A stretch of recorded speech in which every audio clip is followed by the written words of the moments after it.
할렐루야. 11월 8일 새벽 예배입니다. 오늘 이 시간 사도신경으로 우리의 믿음을 고백하며 주님 앞에 나아갑니다.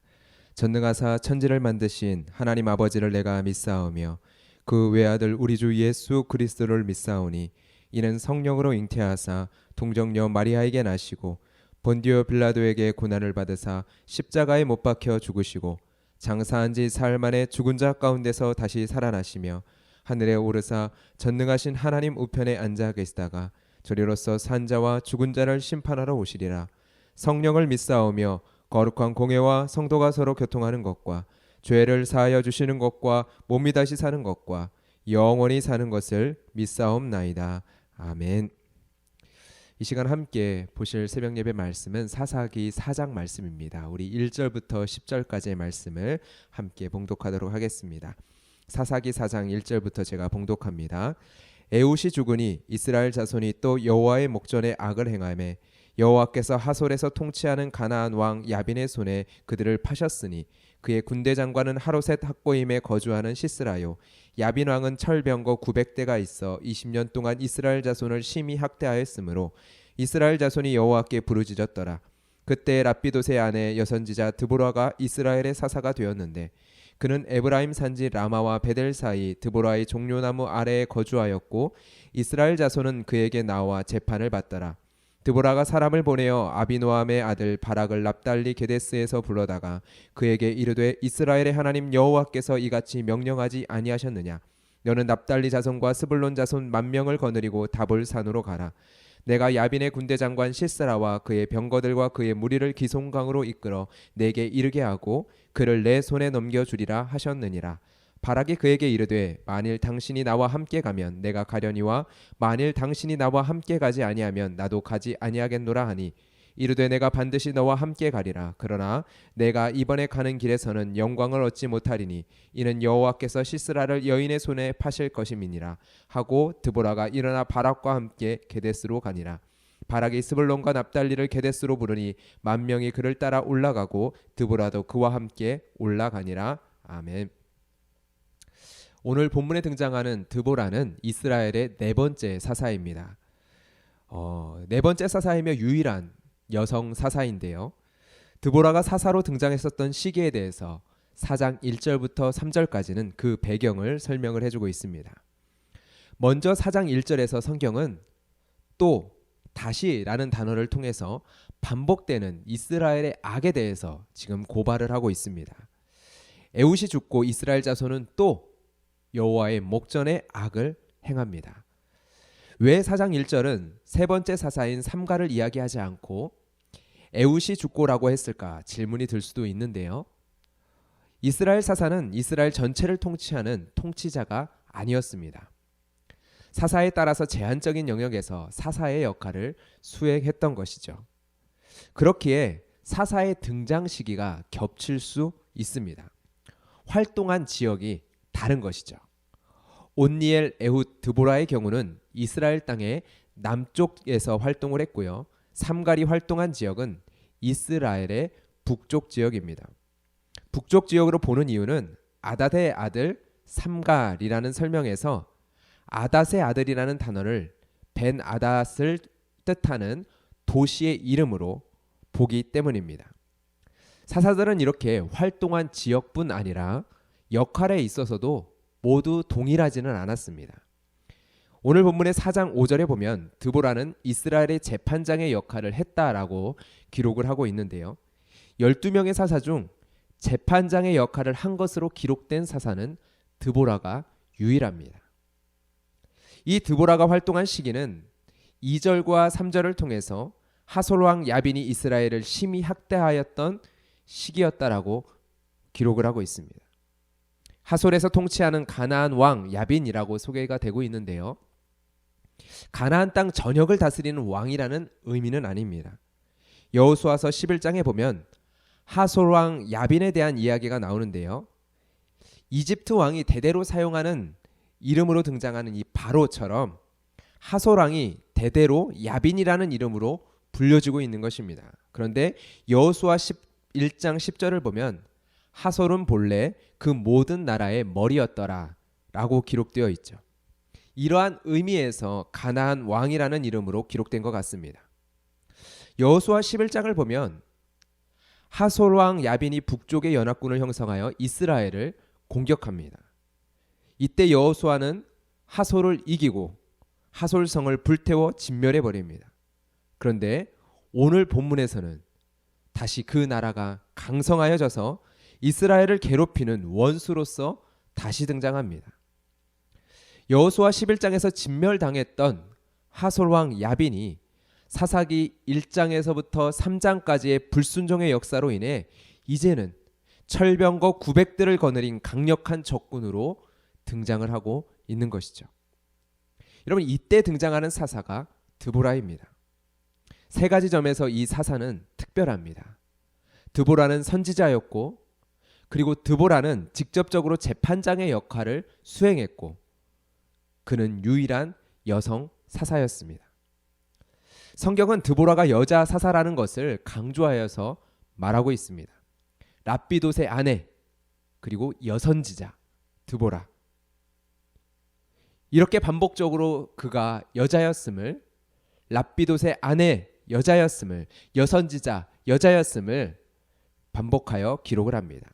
그리고 이 여성의 리더십을 이스라엘 자손들이 인정하고 따랐다라는 것을, 그리고 드보라의 덕망이 널리 퍼져 있었음을 5절을 통해서 우리에게 잘 보여줍니다.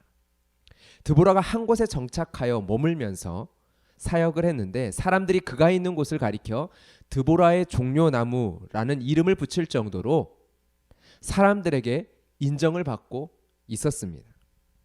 그리고 이스라엘 자손들이 그에게 재판이 필요한 문제를 가지고 나와 드보라의 판결을 청하고 그 드보라의 판결을 따를 정도로 그는 덕망이 널리 퍼져 있었던 그러한 사람이었던 거죠. 여러분, 이 드보라가 사람을 보내어 납달리 게데스에서 살고 있는 아비노함의 아들 바락을 불러냅니다.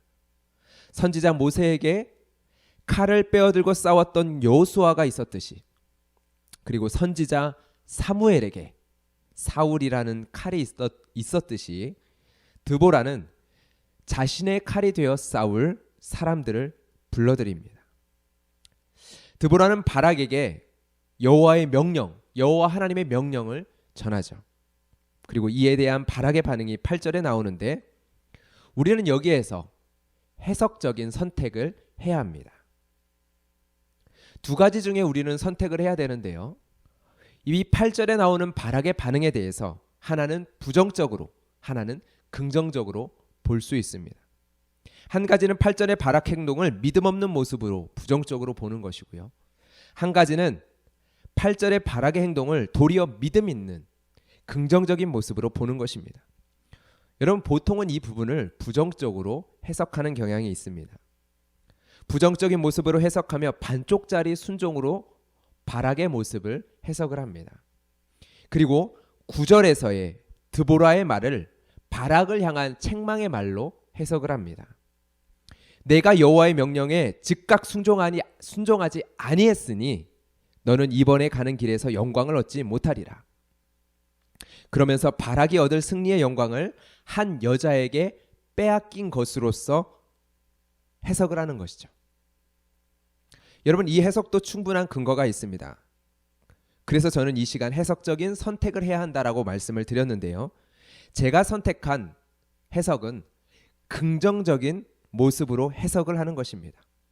그리고 이 바락의 모습을, 바락의 반응을 긍정적인 모습으로 해석하고 이 시간 묵상하며 적용해 보기를 원하는데요. 제가 그렇게 보는 이유는 첫 번째, 바락은 여호와의 명령을 거절하지 않았다라는 것입니다. 단지 조건을 붙였죠. 만일 당신이 나와 함께 가면 내가 가겠습니다. 만일 당신이 나와 함께 가면 나는 가겠습니다. 이것이 바락의 반응이었습니다. 두 번째, 바락에 붙인 조건을 두렵기 때문으로 보지 않을 수 있는 측면이 있습니다. 바락이 두렵기 때문에 드보라와 함께 가자라고 하는 믿음 없음의 모습으로 해석하지 않을 여지가 있다라는 거죠. 여러분, 바락이 함께 가도록 요청하는 대상은 누구입니까? 사사이면서 유일한 선지자였습니다. 여호와의 명령을 대언하는 선지자요. 우리는 이 부분을요, 모세의 요청과 동일선상에서 놓고 한번 보면 어떨까요? 금송아지 사건 이후에 여호와 하나님께 모세는 이렇게 간청하죠. 여호와 하나님 당신께서 함께 가지 아니하시면 나는 가지 않겠습니다. 여러분, 이러한 모세의 요청과 같은 맥락에서 이해하는 것입니다. 그렇게 이해하면요, 바락은 도리어 하나님의 대언자인 드보라와 함께 가기를 요청하는 그 모습 속에서 하나님의 음성에 귀 기울이기 원하는 그러한 마음이 있는 사람으로 우리는 해석할 수 있습니다. 세 번째는요, 바락은 다른 사람이 영광과 승리를 얻을 것에 대해서 알았지만 기꺼이 하나님께 순종하여 군대를 이끌고 산을 내려갑니다. 더욱이 여러분, 바락이 상대해야 될 적국은 누군가요? 철병거 900대를 상대하는 것입니다. 철병거 900대를 가지고 있는 왕입니다. 철 무기조차 변변하게 없는 이스라엘 백성을 이끌면서 철병거 900대로 무장되어 있는 그들과 싸우는 자리로 나아갑니다. 이 전쟁을 통하여 어떠한 영광과 승리도 자기가 취할 수 없다라는 것을 알지만 그러나 바락은 나아갑니다. 네 번째, 히브리서 믿음장에서는 이 바락을 믿음의 사람의 명단에 당당히 올려놓습니다. 그리고 다섯 번째, 9절에서 드보라의 답변을 바락의 믿음 없음에 대한 책망으로 보지 않을 수 있는 이유도 있습니다. 이렇게 이해하는 거죠. 선지자이기 때문에, 사사이면서 선지자이기 때문에 선지자의 예언적 진술로 볼 수 있는 것입니다. 우리가 이것을 드보라의 예언적 진술이 아닌 책망으로 보는 이유가 무엇일까요? 가장 대표적인 이유는 그러나 때문입니다. 그러나라는 단어가 핵심적입니다. 그런데 여기서의 이 그러나라는 단어는요, 일반적인 그러나의 단어가 아닙니다. 일반적으로 우리가 성경을 읽다가 보여지는 이 그러나의 부정, 억구가 아니다라는 거죠. 에페스라는 단어로 그럼에도 불구하고 다만이라는 의미를 가지고 있는 단어입니다. 이것이 때때로 그러나로 해석되어지는데 오늘 본문에서는 그렇게 해석한 거죠. 그럼에도 불구하고, 다만 내가 너와 함께 감에도 불구하고 이러한 일이 일어날 것이다. 내가 너와 함께 가지만 그럼에도 불구하고 너에게 이러한 일이 일어나게 될 것이다. 여러분, 이렇게 읽으면 어떨까요? 부정적인 의미가 여전히 있지만 어감이 다르죠. 여러분, 마지막으로 드보라가 여성인 것을 강조하고 있는 4절과 연장선상에서 하나님께서는 이 전쟁을 한 여인의 손에 승리를 넘기십니다. 우리는 이것을 본래 하나님이 뜻하셨던 것으로 충분히 볼 수 있습니다. 하나님께서는 이를 통해서 하나님께서 오른손을 쓰지 못하는 에웃을 들어 이스라엘 백성을 구원하셨듯이 누구를 통해서도 구원의 역사를 이루실 수 있음을 반복적으로 보여주고 있다라고 우리는 볼 수 있다라는 것이죠. 드보라가 여성인 것을 강조하듯이 지금 이 승리를 여성을 통하여 하나님께서는 거두게 하십니다. 여러분, 이스라엘 백성은 사사기 1장 19절에서 골짜기의 주민들이 철병거가 있으므로 그들을 쫓아내지 못했다라고 기록을 하고 있습니다. 그러나 하나님께서는 그들이 쫓아내지 못한 것이 아니라 하나님의 명령에 순종하지 않은 것이라고 사사기 2장을 통하여서 우리에게 가르쳐 주셨죠. 이스라엘 백성들에게 말씀하셨죠. 하지 못한 게 아니라 하지 않았다. 이 하나님의 평가가 옳다라는 것이 바로 오늘 본문을 통해서 지금 드러나고 있는 것입니다. 하나님께서는 900대의 철병거를 이끌었던 군대 장관을 한 여인의 손에 넘기심으로 이 사실을 확실하게 보여주고 계시는 것입니다. 너희가 하지 못한 게 아니라 하나님의 명령에 순종하지 않은 것이다. 하지 않은 것이다. 사사기 2장의 하나님의 평가가 명명백백히 다시 한 번 더 확실하게 옳다라는 것을 증명받고 있는 것이죠. 하나님 여호와의 말씀 명령 앞에서 할 수 없는 것이 아닙니다. 하지 않는 것입니다. 그러나 바락은 여호와의 명령을 따라 나아갑니다. 한 여인의 소리에 부름을 받고 한 여인의 소리에 목숨을 건 불가능한 전쟁에 나갑니다. 한 여인에게 당신이 함께 가지 않으면 가지 않겠다라고 말합니다. 그리고 한 이름 모를 여인에게 승리를 빼앗겠다라는 이야기를 들었음에도 기꺼이 나아갑니다.